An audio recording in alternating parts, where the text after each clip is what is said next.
oriunda de períodos de guerra, de espionagem, né? É uma terminologia que ela está firmemente ancorada numa cultura do segredo.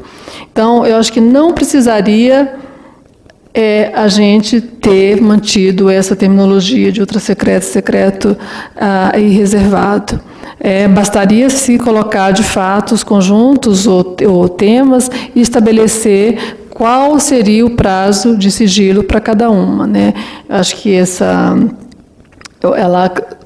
ela dá um ar datado, eu sinto, para essa lei que avança em muitos pontos, na maioria, aliás. E não há definição clara sobre cada um dos termos, né? Na verdade, vai ficar novamente, aí eu insisto novamente no grau de subjetividade de quem vai definir o que seja ultra secreto, o que seja secreto, o que seja reservado. Reflexões sobre o artigo 24, né, que eu já avancei para vocês, que eu também considero que é absolutamente desnecessária esse parágrafo nessa legislação, essa proteção específica, né? Por que o presidente da República, o vice-presidente precisa estar tão acima, né, de qualquer...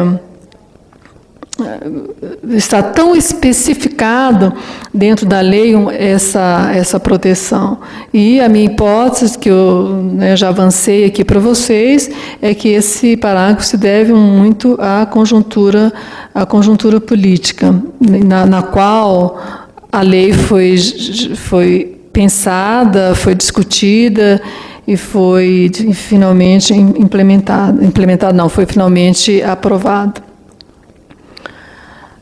O artigo 26, que eu já avancei para vocês, que é o problema da terceirização, então, do serviço público, né, em função de ser uma área que talvez essa lei, que seja um outro aspecto importante dela, é que ela mostre, de fato, algo que as administrações não necessariamente têm levado muito a sério, que é a importância, né, e o valor estratégico, não só para as tomadas de decisão das instituições, das organizações, mas que também na verdade, você está...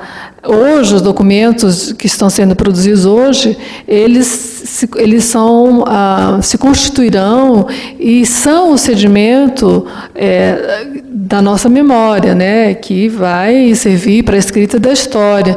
Então, talvez isso alerte, do ponto de vista da responsabilização do tipo de intervenção que será feita relacionada às informações, para que as instituições assumam ou reflitam um pouco mais, né, no momento de terceirizar os seus serviços.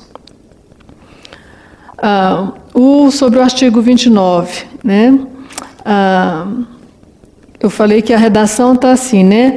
Na reavaliação a que se refere o caput, deverão ser examinados a permanência dos motivos do sigilo e a possibilidade de danos decorrentes do acesso ou da divulgação da informação. Então, eu pensei, por que a redação não foi exatamente ao contrário, né? A possibilidade de danos decorrentes da manutenção do sigilo ou da não divulgação da informação. Então, é uma outra forma de ver a questão quer dizer, ao invés de pensarmos que o sigilo deve ser mantido, por que não pensar o que acontece se o sigilo for mantido? Quais são as consequências?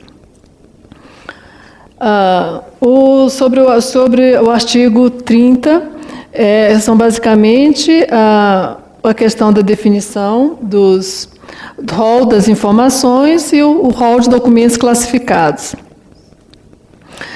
Então, falta essas definições, se vocês lembrarem que a legislação, no artigo 4º, da lei, a gente tem, então, a definição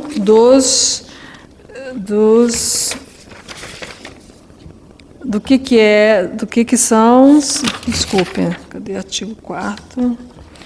Para efeitos da lei, considera-se, então, tem a definição de informação, definição de documento, definição de informação pessoal, tratamento da informação, disponibilidade, autenticidade, integridade, primariedade, são essas definições.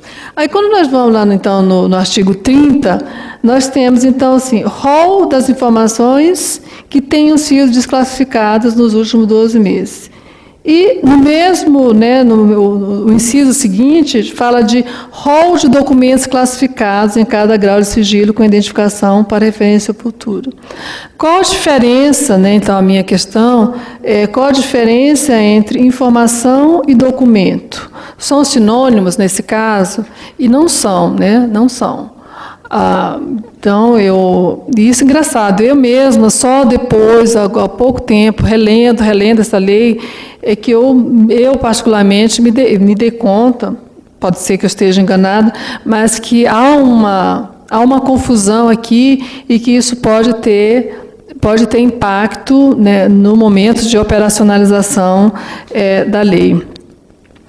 E, chegando, então, às minhas considerações finais, nos 5 minutos que me restam, eu queria dizer que por mais crítica que eu seja em alguns aspectos da lei, eu endosso, referendo os meus colegas, né, os que me precederam, da importância. Acho que ela vai ser um marco, ela vai, no mínimo, mobilizar as pessoas, as instituições, sejam para fazer valer os seus direitos, seja para as instituições se organizarem.